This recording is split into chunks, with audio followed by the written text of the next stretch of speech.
Yo l'équipe Play Games, on se retrouve pour une nouvelle vidéo pour tout savoir sur Moon Knight. Comme vous le savez, la série sort très bientôt, le 30 mars sur Disney+. Sachant que si la vidéo sort le bon jour, on est aujourd'hui le 27 mars.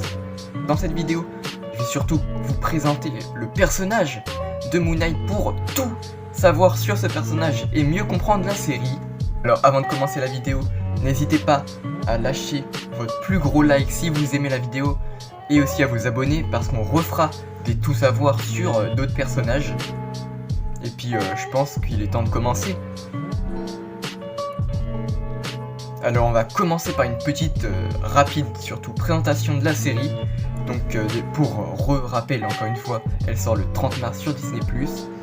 Donc on aura 6 épisodes qui dureront entre 45 minutes et 1 heure. Donc en tout cas dans la série ça racontera l'histoire d'un employé assez discret, Steven Grant, qui sera soudain victime de perte de mémoire et qui aura l'impression de vivre une autre vie.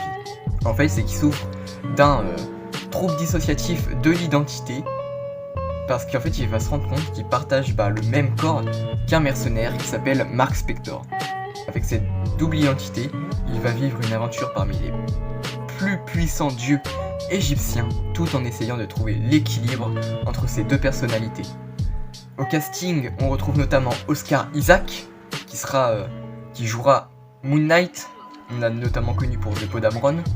On aura aussi May Kalamaoui, qui jouera Leila El Faouli, Ethan Hawke, qui jouera Arthur Harrow, ou encore Gaspard Ulliel, le français, qui est malheureusement mort en Savoie au ski, qui jouera Anton Mogart, alias Midnight Man, pour le revoir même après la mort.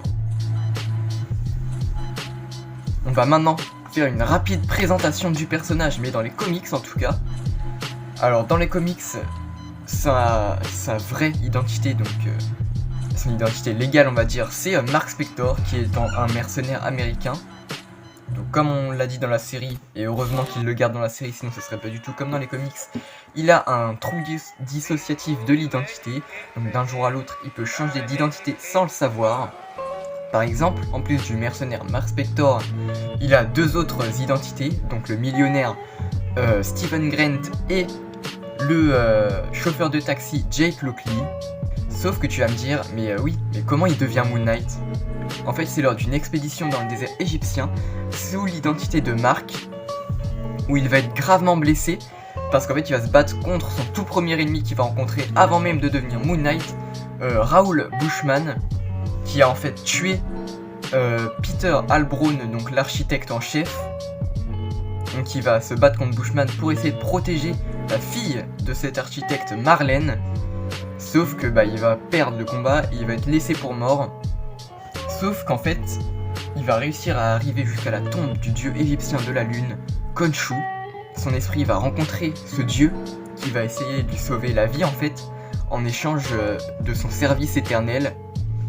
Il va en fait un peu devenir la représentation physique du dieu Khonshu sur la terre en devenant Moon Knight. Du coup c'est grâce à ça qu'il devient Moon Knight, ce qui lui fait quand même une quatrième identité. Ça va être un peu difficile à gérer pour lui quand même.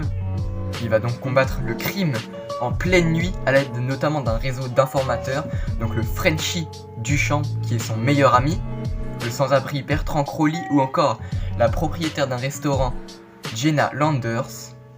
Il utilise aussi ses nombreuses identités pour avoir des infos, notamment celle de Jake Lockley, le chauffeur de taxi du coup, qui du coup grâce à ça il va pouvoir en fait avoir plein d'informations grâce à ses nombreux clients qui viennent dans son taxi. On va maintenant faire une rapide présentation de ses pouvoirs.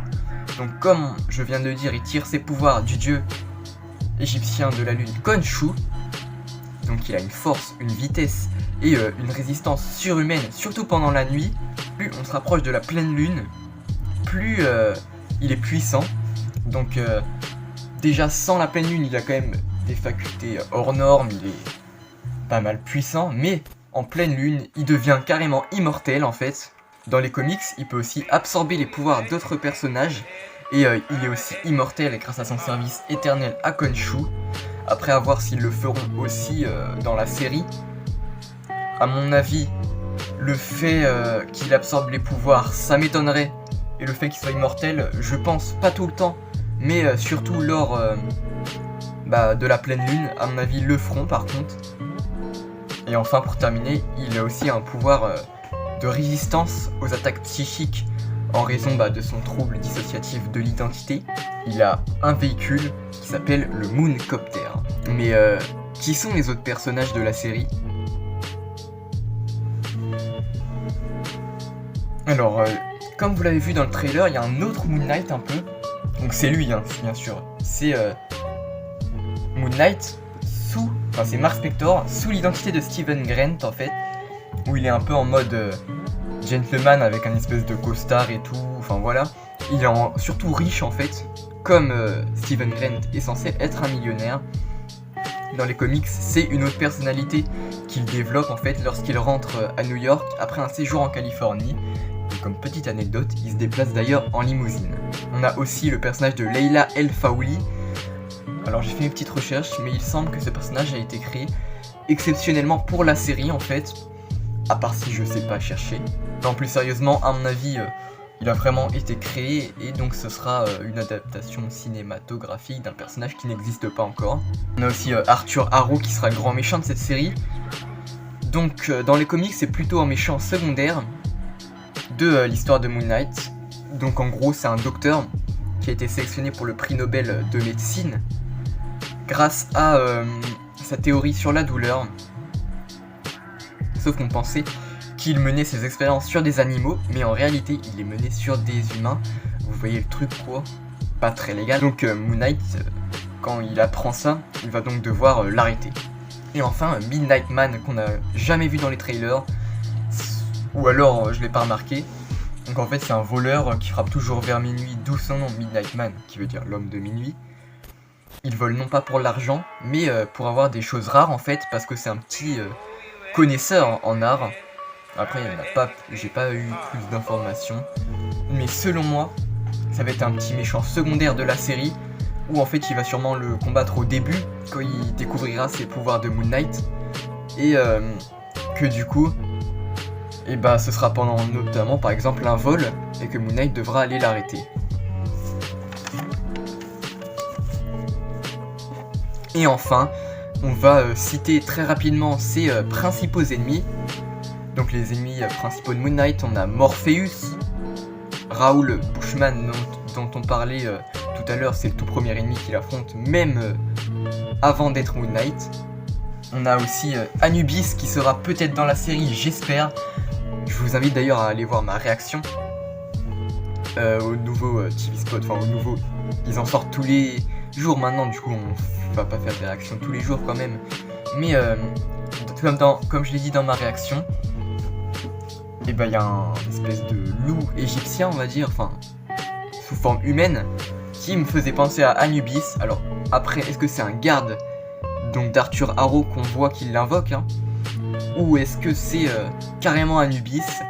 Moi personnellement je pense qu'Arthur Harrow invoque Anubis, qui fera ensuite invoquer en fait plein de sbires un peu d'Anubis. Il a aussi comme ennemi Midnight Man dont on vient de parler, ou enfin Sun King, donc c'est la représentation physique du dieu égyptien du soleil, Amon-Ra. Et voilà, c'est déjà fini pour cette petite vidéo présentation de Moon Knight. J'espère que maintenant vous connaissez mieux ce personnage et que vous pourrez mieux débuter cette série. J'espère aussi que vous allez mieux apprécier cette série après ça. Mais bon, de toute façon, je vous dis, cette série, c'est la meilleure série de l'année, clairement, hein. Que ce soit en termes de Marvel, ou même en termes de tout en fait, parce que je suis totalement un gros fan de Marvel. Non, donc plus sérieusement, j'espère que j'ai bien expliqué l'histoire. Si vous êtes connaisseur des comics et que vous regardez cette vidéo, pourquoi pas, si j'ai fait des erreurs ou si je pouvais rajouter des trucs, pourquoi pas l'écrire en commentaire. Sur ce, c'était Tim de la chaîne Play Games, la chaîne qui parle de tous les sujets. Je vous dis salut et portez-vous bien.